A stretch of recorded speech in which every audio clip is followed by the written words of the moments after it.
Hi, my name is Carlos Briseño, and I'm with WeLoveCreativity.org. And today my guest is Carl Nordgren, who is the creative populist, an author, an entrepreneur, and also a professor at Duke University. Welcome, Carl, to this video broadcast. Good evening. Thanks very much for inviting me to participate in this with you. Excellent. You authored this book, which is called Welcome to the Creative Populist Revolution, this book. Could you please define what the term creative populist means? To do that, it would be useful, I think, for me to talk about a couple of uses of language. I believe as a creative populist that each of us and all of us should intentionally cultivate our creatively entrepreneurial qualities, which therefore leads to a quick explanation of what do I mean by creatively entrepreneurial. In my intentional practice as a creative populist, I try to link those two words, creative and entrepreneurial, because I've learned over the years, and my Duke students regularly test this vision, that when the word creative is hanging out there all by itself, most of us most of the time think that means artistic. And if we're not capable of a quality artistic expression, then what we say about ourselves, to ourselves and others, is that we're not creative.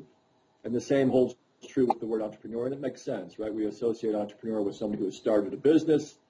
Therefore, we say, if I haven't started a business, then I'm not entrepreneurial.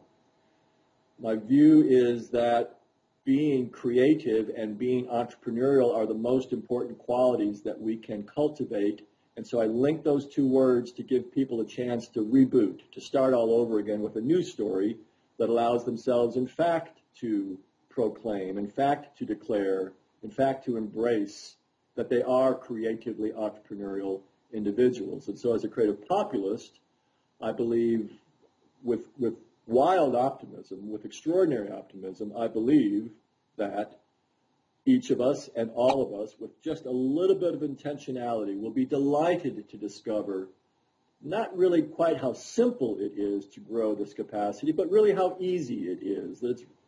So as a populist, the content that I try to make available in that book, in my classes, wherever I speak, is content that is available to everybody. Content that will have an impact on the growth of the creatively entrepreneurial capacities of young people, of middle-aged people, of old people, of engineers, of inventors. I'm a true populist.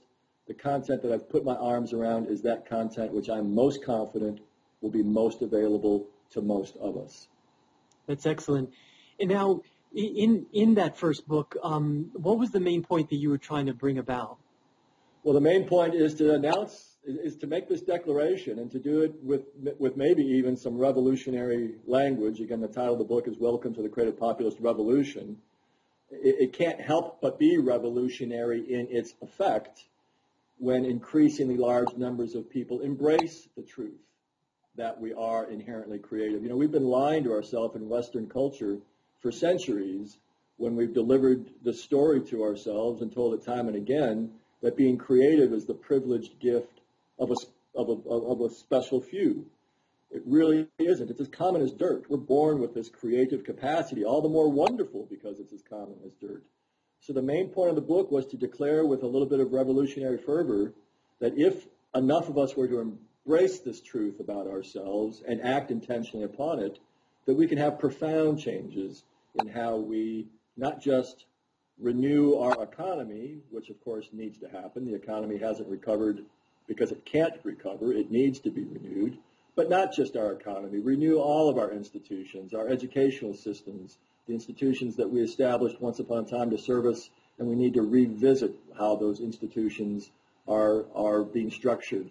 So we need waves of creatively entrepreneurial people to come washing over all of these organizations, all of these institutions. And that's the first message of the book, is to invite people to consider that, to ruminate on that, and to declare about themselves that they have this capacity, and it is their delight. It's a wonderful thing to have the opportunity to cultivate this. Now, that sounds fantastic, and I love the way you wrote about it, the examples that you used.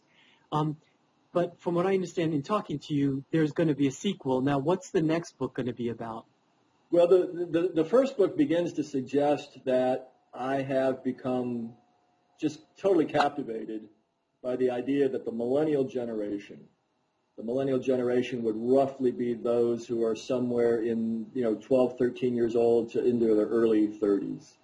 That the millennial generation has a special role in this revolution that I'm talking about. I began to teach at Duke just as the oldest millennials were becoming the juniors and the seniors at Duke, at universities. And so all I've ever taught were millennials. And over the years, I've come to see that the qualities that they have are unique. They really mark them out as distinct. I believe that their generation is different in kind rather than different in degree from older generations, and that those qualities are shaping them in a way that they will be really leaders of this creatively entrepreneurial revolution.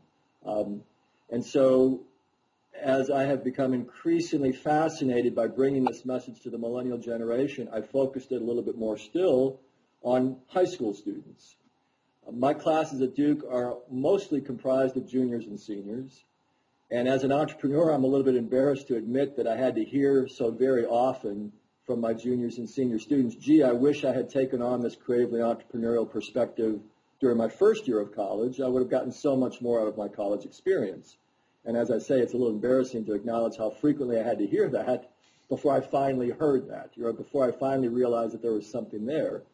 And when I did, I just decided to go one better and figure that if I could reach out to a 16-year-old young man, a 16-year-old young lady, and help them begin to see the significance, the importance of, again, this intentional cultivation of being creatively entrepreneurial. And as soon as that begins to take a hold, as soon as that begins to resonate with them, then help them understand that they've got this major event on the horizon, most of them do, called college. And if they could see college as the greatest creatively entrepreneurial adventure of their life, prepare themselves to arrive at college to consume and produce their four-year experience, to produce and construct their four-year experience, not just simply consume it, then that could have a transformative effect on what they get out of college. You could almost begin to argue that it would make it's not quite so important what college you go to if you arrive with that attitude. You probably can't quite make that case, but almost make that case. So I've got a cluster of really excited, talented people who are sort of surrounded this message of creative populism, and collectively we're working on a new book to bring this message to high school students. Our initial thought is we probably won't go through the high schools themselves, but we'll try to market this book directly to the students and their parents. And because it's appropriate, we will have some web-based services associated with that book as well. And we will be very shortly, within the next few days, launching a Kickstarter campaign designed to raise some funds to make sure that this book is a book that is designed within the pages of it. Each page will be laid out so that the content will be as engaging as it can be. There'll be places where I'll talk about the importance of being playful. And when they turn the next page, my expectation is there will be a big, bold line that says, put the book down and go out and play. So we want the book to be very engaging and very fun for the kids to read in that fashion. And so, yeah, that's our new effort, is to bring that book titled Becoming a Creatively Entrepreneurial High School Student to as many kids as we can, to as many guidance counselors as we can, to as many parents as we can. That sounds excellent.